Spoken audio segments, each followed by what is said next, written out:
मूंखे ब्रॉडकास्टिंग ऐं लिखण पढ़ण जे हवाले सां पंहिंजो उस्ताद साहिब जे हवाले सां ॿ अखर लिखण जो ॻाल्हाइण जो मौक़ो मिलियो आहे। लिखण जो लफ़्ज़ मुंहिंजे दिमाग़ मां इन करे निकितो जो मूंखे साईं रफ़ीक साईं साहिब चयो ॿ टे पेपर्स शामिल कंदासीं तकलीफ़ में त ओतिरी असांजी इतिहार रखी तव्हां साईं जी जेकी ब्रॉडकास्टिंग जी दुनिया में ख़िदमत वारी उन्हनि बाबति हिकिड़ो पेपर लिखी ईंदो ऐं ख़ाली साईं लिखारे छॾियां मां लिखी आयो आहियां खणी पढ़ण नथो सघो पर इहो इहा खोड़ आहे ॿुधाए दुनिया में पढ़ण नथो पर यकीन करियो माना इहा हिकिड़ो माण्हू जी लफ़्ज़नि में वधाउ जी ॻाल्हि हूंदी आहे पर आई मीन त मूं जॾहिं लिखणु शुरू कयो नसीब साहिब जी ब्रॉडकास्टिंग जी ख़िदमतुनि जे हवाले सां त साईं जो 40 सालनि जो कैरियर आहे ब्रॉडकास्टिंग में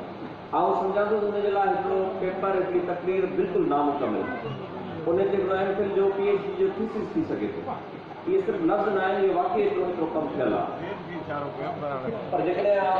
मतिलबु नसीब साहिब जो ब्रॉडकास्टर शौक़ु त हाणे पेपर पढ़ण जो टाइम कोन्हे जेकॾहिं तारफ़ मतिलबु मूं सोचियो पियो कीअं ठाहे